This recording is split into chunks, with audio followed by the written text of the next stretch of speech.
ओम शांति। अॼु जी मुंहिंजी तारीख़ है 16/4/2026। मीठा मीठा बाप दादा चवंदा मीठे मीठे ॿार योग सां ई आत्मा जी खाद निकिरंदी। बाबा सां पूरो वरसो मिलंदो, हिन करे जेतिरो थी सघे योग बल वधायो। प्रश्न: देवी देवताउनि जे कर्म श्रेष्ठ हुया, हाणे सभिनि जा कर्म भ्रष्ट छो ठहिया आहिनि? उत्तर: शिवजी पंहिंजे असली धर्म खे भुलिजी विया आहिनि। धर्म भुलिजण जे कारण ई जो कर्म कंदा आहिनि उहो भ्रष्ट थींदो आहे। बाबा तव्हांखे पंहिंजे सत धर्म जी पहचान ॾींदा आहिनि। साथ साथ सॼे वर्ल्ड जी हिस्ट्री जोग्राफी ॿुधाईंदा आहिनि जो सभिनि खे ॿुधाइणो आहे। बाबा जो सत्य परिचय सभिनि खे ॾियणो आहे। गीता मुखड़ो ॾिसी वटि प्राणी। ओम शांति। ये कंहिं चयो? कंहिंखे चयो? बाबा चईं ॿारनि खे, जंहिं ॿारनि खे पतत सां पावन ठाहिनि था। ये कंहिं चयो? कंहिंखे चयो? बाबा ॿारनि खे चईं जंहिंखे बाबा पावन ठाहिनि था। ॿार ॼाणे विया आहिनि असां भारतवासी जो देवी देवता हुयासीं, उहो हाणे 84 जन्मनि जो चकर लॻाए सतो प्रधान सां पास करे सतो रजो तमो प्रधान ठही विया आहियूं। हाणे वरी पतितनि खे पावन ठाहिण बाबा खे चईंदा आहियूं। पंहिंजे दिलि खां पुछो कि केसि ताईं असां पुण्य आत्मा ठहिया आहियूं। तव्हां सतो प्रधान पवित्र आत्मा हुयो जॾहिं हिते पहिरियों तव्हां देवी देवता कहलाईंदा हुयो।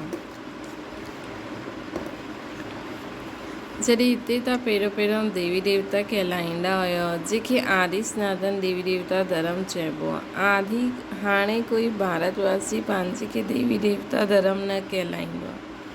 हिंदू त कोई धर्म न आहे, परंतु पद थियण जे कारण पंहिंजे खे देवता कहलाए न सघंदा आहिनि। सतयुग में देवताऊं पवित्र हुया, पवित्र प्रवृत्ति मार्ग हुयो। यथा राजा रानी तथा प्रजा सभु पवित्र हुया। भारतवासियुनि खे बाबा यादि दिलाईंदा आहिनि कि तव्हां पवित्र प्रवृत्ति मार्ग वारा आदि सनातन देवी देवता धर्म वारा हुया। उनखे स्वर्ग चइबो आहे। हुते हिकु ई धर्म हुयो। पहिरियों नंबर महाराजा महारानी लक्ष्मी नारायण हुया। उन्हनि जी बि डिनाइस्टी हुई ऐं भारत ॾाढो धनवान हुयो। उहो सत्युग हुयो। पोइ आया त्रेता में, तॾहिं बि पूज्य देवी देवता उहा क्षत्रिय कहलाईंदा हुया। उहो लक्ष्मी नारायण जो राज्य, उहो राम सीता जो राज्य, उहो बि डिनाइस्टी हली। जी क्रिश्चन में Edward the first second third ईअं हलियो न। वैसे भारत में बि ईअं हुयो। 5000 वर्ष जी त ॻाल्हि आहे, अर्थात 5000 वर्ष पहिरियों भारत में लक्ष्मी नारायण जो राज्य हुयो। परंतु उन्हनि इहे राज्य कॾहिं ऐं कीअं पायो इहे कोई न ॼाणंदा आहिनि। उहे सूर्यवंशी राज्य पोइ चंद्रवंशी में आया। छोजी पुनर्जन्म वठंदे सीधी उतरणी आहे न। ये भारत जी हिस्ट्री जोग्राफी कोई न ॼाणंदा आहिनि। रचता बाबा आहिनि त बाबा त ज़रूरु सत्युग नई दुनिया जो रचता ठहियो न। बाबा चईंदा आहिनि ॿार तव्हां अॼु खां 5000 वर्ष पहिरियों स्वर्ग में हुयो। ये भारत स्वर्ग हुयो, पोइ नर्क में आया। दुनिया त हिन वर्ल्ड जी हिस्ट्री जोग्राफी खे ॼाणंदी ई न आहे। वो त अधूरी सिर्फ़ु पिछाड़ी जी हिस्ट्री ॼाणंदी आहे। सत्युग त्रेता जी हिस्ट्री जोग्राफी कोई ॼाणंदो ई न आहे। ऋषि मुनि बि चईंदा हुया असां रचता ऐं रचना जे आदि मध्य अंत खे न ॼाणंदा आहियूं। ॼाणे बि कोई कीअं? बाप तव्हांखे ई वेही सम्झाईंदा आहिनि। शिव बाबा भारत में दिव्य जन्म वठंदा आहिनि, जंहिंजी शिव जयंती बि थींदी आहे न। शिव जयंती खां पोइ खपे गीता जयंती, पोइ साथ साथ थियणी आहे श्री कृष्ण जयंती। परंतु हिन जयंती जो राज भारतवासी ॼाणंदा ई न आहिनि कि शिव जयंती कॾहिं थी, कोई न ॿुधाईंदो। शिव जयंती कॾहिं हुई। माण्हुनि खे पतो ई न आहे। ॿिया धर्म वारा झटि ॿुधाईंदा बौद्ध जयंती, क्राइस्ट जयंती कॾहिं हुई। भारतवासियुनि खां पुछो शिव जयंती कॾहिं हुई, कोई बि न ॿुधाईंदो। शिव भारत में आया, अची करे छा कयनि, कोई न ॼाणंदो। शिव ठहियो सभु आत्माउनि जो बाबा। आत्मा आहे अविनाशी। आत्मा हिकु शरीर छॾे ॿियो वठंदी आहे। ये 84 जो चक्कर आहे न, शास्त्रनि में त 84 लख जो गपोड़ो लॻाए छॾियो आहे। बाबा अची करे राइट ॻाल्हि ॿुधाईंदा आहिनि। बाप जे सवाइ बाक़ी सभु रचता ऐं रचना जे लाइ कूड़ो ई ॻाल्हाईंदो आहे। छो इहा आहे ई माया जो राज।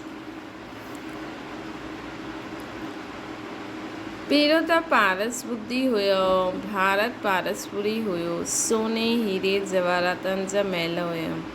बाबा वेई रचता ऐं रचना जे आदि मध्य अंत जो राज अथवा दुनिया जी हिस्ट्री जोग्राफी ॿुधाईंदा आहिनि।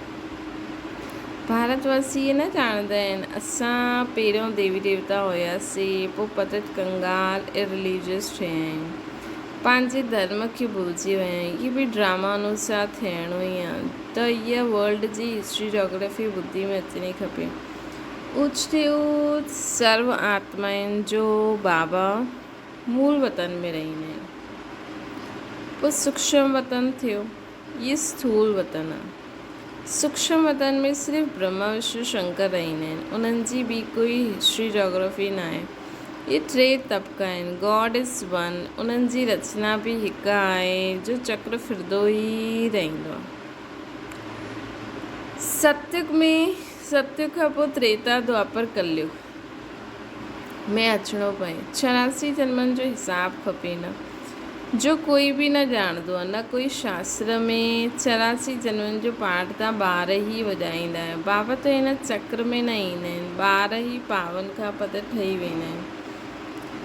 हिन करे चिलाईंदा आहिनि बाबा अची करे असांखे वरी खां पावन ठाहियो।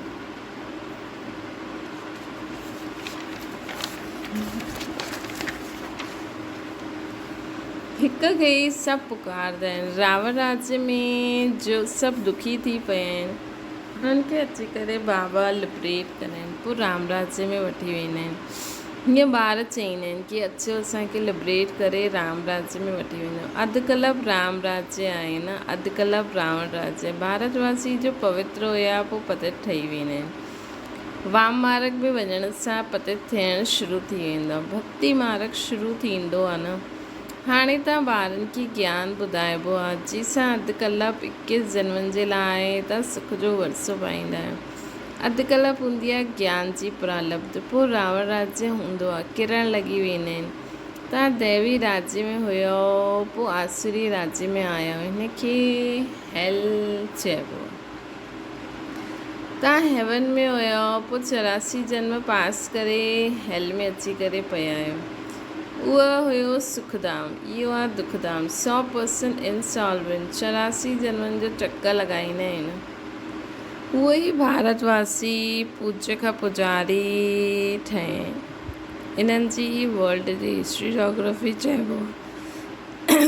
इहो सॼो तव्हां भारतवासियुनि जो चक्कर आहे। ॿिया धर्म वारा त 84 जन्म न वठंदा आहिनि। उहो सतयुग में हूंदा ई न आहे। सतयुग त्रेता में सिर्फ़ु भारत ई हुयो। सूर्यवंशी, चंद्रवंशी, पोइ वैश्यवंशी, शूद्रवंशी। हाणे पोइ तव्हां अची करे ब्राह्मणवंशी ठहिया आहियो, देवतावंशी ठहिण लाइ। इहा आहे भारत जे वरण। हाणे तव्हां ब्राह्मण ठहिण सां शिव बाबा सां वरसो वठो था। बाबा तव्हांखे पढ़ाइनि था न। 5000 वर्ष पहिरियों मुआफ़िक़। कल्प कल्प तव्हां पावन ठही पोइ पतित ठहींदा आहियो। सुखधाम में वञी करे पोइ दुखधाम में ईंदा आहियो। पोइ शांतिधाम में वञिणो आहे, जंहिंखे निराकारी दुनिया चइबो आहे।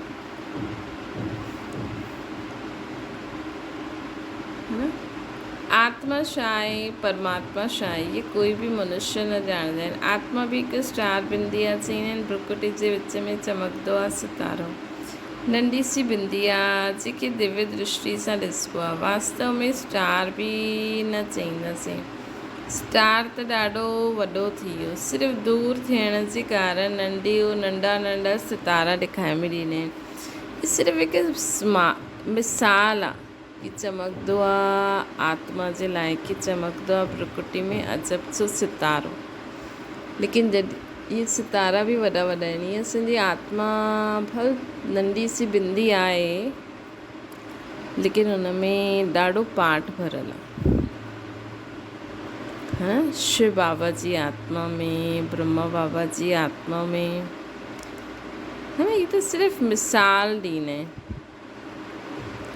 आत्मा नंढी एतिरी नंढी आहे जीअं मथे में स्टार दिखाए में ॾींदो आहे न। बाबा जी आत्मा बि हिकु बिंदी मिसल आहे, उन्हनि खे सुप्रीम आत्मा चइबो आहे। उन्हनि जी महिमा अलॻि आहे। मनुष्य सृष्टि जो चैतन्य बीज रूप थियण जे कारण उन्हनि में सॼो ज्ञान आहे। बाबा जी आत्मा में सॼो ज्ञान आहे। छो जी बाबा बीज आहिनि न, तव्हांजी आत्मा खे बि हाणे नॉलेज मिले थी। आत्मा ही नॉलेज ग्रहण करे थी। एतिरी नंढी बिंदी में 84 जन्मनि जो पाठ नूंदल आहे। सुभी अविनाशी 84 जन्मनि जो चक्कर लॻाईंदा आया आहियूं।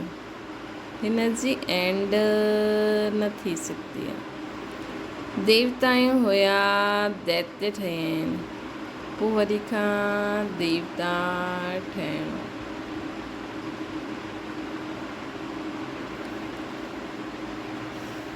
देवताऊं हुया, पोइ दैत्य ठहिया आहिनि, हाणे वरी खां देवता ठहिणो। ये चक्कर हलंदो ई आयो आहे। बाक़ी त सभु बाई प्लाट आहिनि। इस्लामी बौद्धी आदि कोई 84 जन्म न वठंदा आहिनि। ही सत्युग भारत में राइटियस सॉल्वेंट हुयो, पोइ 84 जन्म वटि विश्वस ठहियो आहे भारत। ये विशेष वर्ल्ड आहे न। 5000 वर्ष पहिरियों प्योरिटी हुई, पीस हुई, प्रॉस्पेरिटी हुई। बाबा ॿारनि खे यादि दिलाईंदा आहिनि।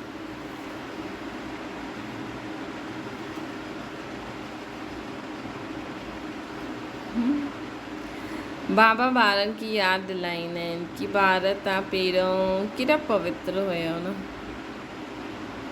बाबा असांजी कोई असांखे कुझु चईंदा न आहिनि कि तव्हां पतित छो थी विया। बाबा खे त पतो आहे न कि पतित त थियणो ई आहे। बसि शुरू में ज्ञान छुड़ाइण लाइ इहे सभु बाबा हुन रीति बुद्धि जो तालो खोलंदा आहिनि। पोइ धीरे धीरे बाबा असांखे चईंदा आहिनि कि ॿार पतित त तव्हांखे थियणो ई आहे। पोइ चईंदा आहिनि इहो ड्रामो ठहियलु आहे, है न। बाबा बि धीरे धीरे पूरो असांजो बुद्धि जो तालो खोलंदा आहिनि। जंहिंसां असांजी बि कोई ग़लती न आहे, बाबा जी बि कोई ग़लती न आहे। ड्रामा ठहियलु आहे बसि, है न। ईअं त पहिरियों असां ॿुधूं त असां सोचूं नया ज्ञान कि हा मुंहिंजी ग़लती आहे, मां हीअं थी वियमि। पोइ धीरे धीरे बाबा ॿुधाईंदा कि ॿार ड्रामा हीअं ठहियलु आहे, द्वापर युग खां तव्हांखे पतित थियणो ई आहे।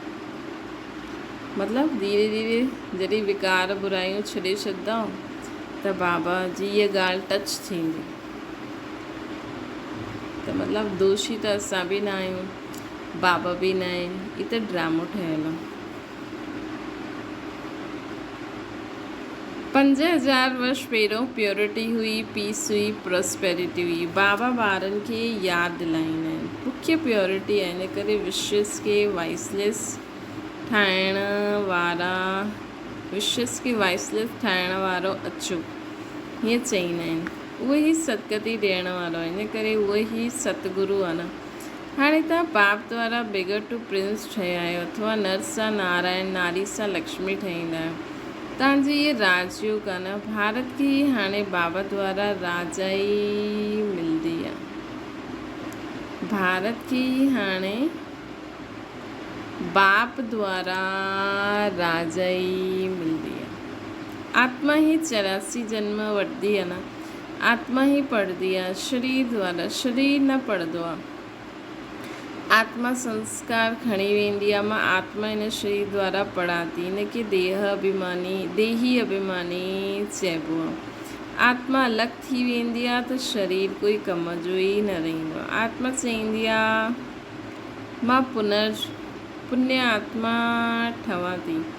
मनुष्य देह अभिमान में अची करे चई ॾींदा आहिनि इहो कंदो आहे। तव्हां हाणे सम्झंदा आहियो असां आत्मा आहियूं, इहो असांजो शरीर वॾो आहे न। परमात्मा बाप द्वारा मां आत्मा पढ़ां थी, परमात्मा टीचर द्वारा। बाबा चईंदा आहिनि मामिकम यादि करो, तव्हां गोल्डन एज में सतो प्रधान हुया, पोइ तव्हां में अलॉय पइजी वई। खाक पाईंदे पाईंदे तव्हां पावन खां पतित थी वियो, हाणे वरी पावन ठहिणो आहे। इन करे चईंदा आहिनि हे पतित पावन अचो, अची करे असांखे पावन ठाहियो। त बाबा राय ॾींदा आहिनि हे पतित आत्मा मुंहिंज बाप खे यादि करो त तव्हां में जो खाद आहे उहो निकिरी वेंदी, तव्हां पावन ठही वेंदव। उन्हनि खे प्राचीन योग चइबो आहे। हिन यादि अथव योग अग्नि सां खाद भस्म थींदी। मूल ॻाल्हि आहे पतित खां पावन ठहिणु। साधु संत आदि सभु पतित आहिनि। पावन ठहिण जो उपाय बाबा ई ॿुधाईंदा आहिनि कि मामिकम यादि करो, उहो बि कंहिं रूप में, निराकार रूप में। ये अंतिम जन पवित्र ठहो, खाईंदे पींदे हलदे फिरदे मामिकम यादि करो। शिव जी तव्हां सभु आत्मा आहियो, माशुक आहियो न। मां आहियां, तव्हां सभु आत्मा आहिनि जो माशुक मां आहियां। शिव असांजो माशुक आहे, असां उन्हनि जा आशिक आहियूं। उन माशुक खे सभु आत्मा ई यादि कंदा आहिनि, लेकिन उहो माशुक कंहिंखे बि यादि न कंदो आहे। छो त असांखे त पावन ठहिणो आहे, इन करे यादि करिणो आहे।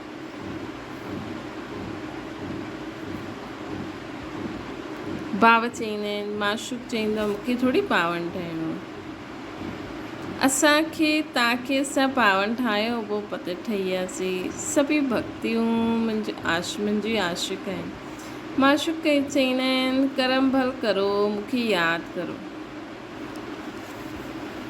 ॾिसो बाबा शिव माशुक न ख़ुदि फसंदो आहे न ॿियनि खे फसाईंदो आहे। सिर्फ़ु चईंदो आहे एतिरो समय यादि करिणो आहे तव्हांखे उन रूप में जेसि ताईं तव्हां पावन नथा ठही वञो। उन खां पोइ हू पंहिंजे पाण खे गुम करे छॾींदा आहिनि। असांजी बुद्धि जो तालो बंदि थी वेंदो आहे। आत्मा जॾहिं पावन थी वई न, पोइ आत्मा में जेको ज्ञान जे लाइ बाबा बुद्धि जो तालो खोलियो हुई, जंहिंसां असां माशुक खे पहचानियो हुयो ख़ुदि खे, उहो बंदि थी वेंदो है न। हाणे ॾिसो आत्मा जॾहिं फ़रिश्तो ठही वई, पोइ उन खां पोइ उनखे ज्ञान जी छा दरकारु है न। उन खां पोइ बसि सर्विस करण लाइ ईंदियूं आहिनि आत्मा, फ़रिश्तो ठही वई। लेकिन फ़रिश्तो ठहिण खां पोइ उहो त सिर्फ़ु पढ़ाई पढ़ाइण लाइ या थोरो बहुत मदद करण लाइ। लेकिन जॾहिं उहा एडवांस पार्टी में हली वेंदी उहा आत्मा, ऐं हुनजो हाणे सत्युगी पाठ शुरू थी वियो, पोइ हुनखे इहे ज्ञान थोरी रहंदो हुते कि मां परमात्मा माशुक आहे, मां हुनजी आशिक आहियां, है न। लेकिन उहो पहचान सां यादि न हुई। त इहे संगम युग ते असां बाबा सां हर संबंध जो अनुभव करे सघंदा आहियूं। हुन संबंध सां पाठ वॼाए सघंदा आहियूं। बुद्धि सां मूंखे यादि कंदा रहो त विक्रम विनाश थी वेंदा। इहा महिनत आहे। त बाबा खे यादि करिणो खपे न वरसो पाइण लाइ।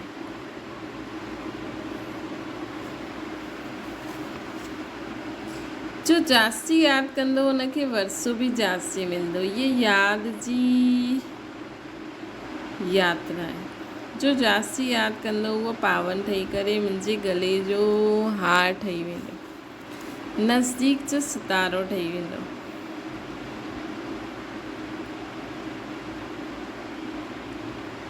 सभी आत्माउनि खे निराकारी दुनिया में सभिनि जो हिकु सीजड़ो ठहियलु आहे।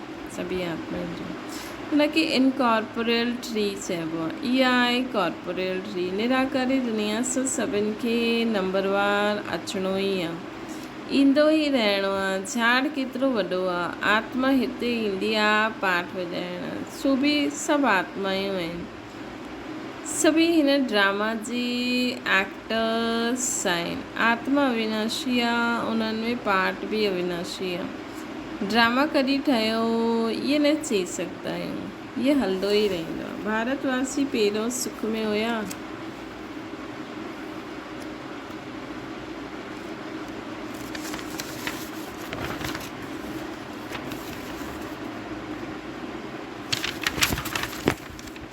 पोइ दुख में आया, पोइ शांतिधाम में वञिणो आहे, पोइ बाबा सुखधाम में मोकिले छॾंदा।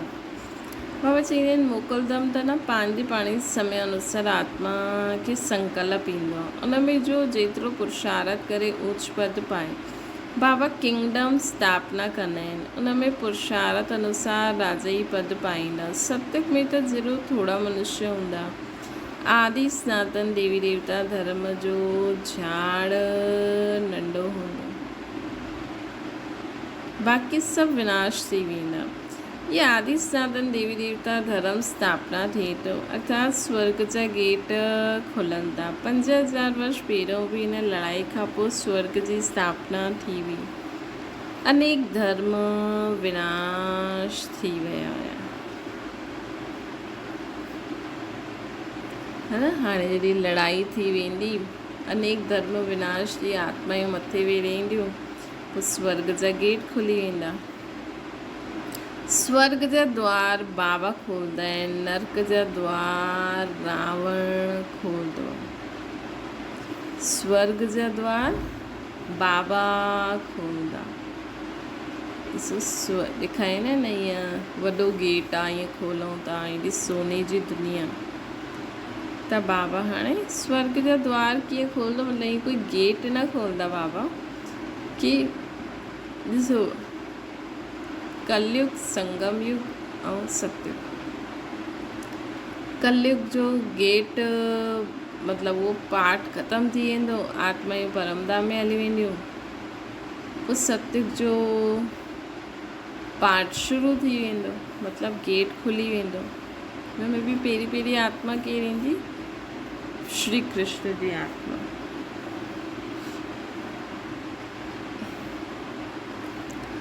त बाबा चवनि था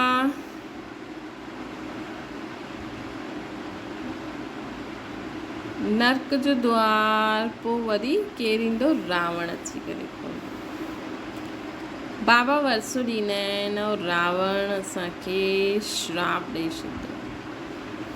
ये ॻाल्हियूं दुनिया न ॼाणंदी आहे। तव्हां ॿारनि खे बाबा सम्झाईंदा आहिनि। एजुकेशन मिनिस्टर बि बेहद जी नॉलेज चाहींदा आहिनि, सो त तव्हां ई ॾेई सघंदा आहियो, परंतु तव्हां आहियो गुप्त, तव्हांखे पहचानंदा ई न आहिनि। तव्हां योग बल सां पंहिंजी राजा ई वठो था।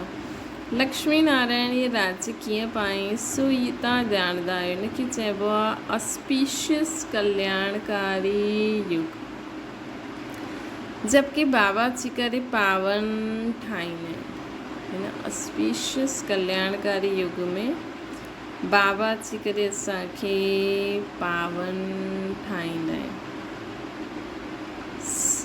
ॾिसो कहिड़ो समय आहे, हिन समय असां ज्ञान सूर्य जे साथ आहियूं। पंहिंजी आत्मा में बैटरी चार्ज था करूं।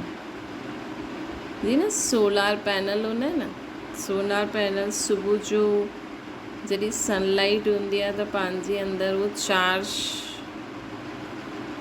उन लाइट खे स्टोर करे वठंदा आहिनि। पोइ जॾहिं सूर्य हली वेंदो आहे त पोइ स्टोर की हुई लाइट सां घरनि में या जॻह जॻह ते रोशनी थींदी आहे। त हाणे असां डायरेक्ट ज्ञान सूर्य सां गॾु आहियूं। हिननि सां हर संबंध जो अनुभव करूं था। हर गुण, हर शक्ति, हर ज्ञान जी पॉइंट क्लियर थिए थी। बाबा खां वरसो वठूं था, तो ज्ञान सूर्य छुपी वेंदो। असां सभु आत्मायूं में जेतिरो ज्ञान गुण शक्तियूं धारण थी वेंदियूं, जेतिरो इहे धारण थी वेंदो कि हर संबंध कीअं निभाइबो आहे, त त उन अनुसार असां दुनिया खे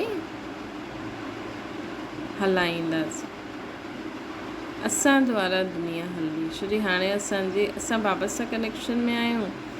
असां सां ॾाढी सारी आत्मायूं कनेक्टेड आहिनि। केरु कीअं कनेक्टेड आहे उहो त बाबा ई ॼाणे, लेकिन जेतिरो स्टोर थींदो ओतिरो पूरो कल्प हुननि खे बि लाइट मिलंदी वेंदी, असां में बि लाइट रहंदी, पोइ असां में ख़तमु थींदी वेंदी त हुननि में बि ख़तमु थींदी वेंदी। पोइ भक्ति मार्ग में बि असां जेतिरो बाबा खे यादि कंदासीं त असां द्वारा बि माण्हुनि खे लाइट मिलंदी वेंदी। जेतिरी बि हूंदी लाइट, पोइ कलयुग अंत में ईंदे ईंदे असांजी लाइट ख़तमु थींदी वेंदी। पोइ बाबा वरी ईंदा, वरी असां में लाइट भरंदा, वरी असां द्वारा जेकी बि लाइट प्राप्त थियणी आहे उन्हनि सभिनि खे लाइट मिलंदी रहंदी। सभु लाइट जो ई खेल आहे। त बाबा जो असांखे चवनि था कि तव्हां गुप्त आहियो न, तव्हांखे पहचानंदा न आहियो, तव्हां योग बल सां पंहिंजी राज ई वठो था। लक्ष्मी नारायण ये राज्य कीअं पातई सो त तव्हां ॼाणंदा आहियो।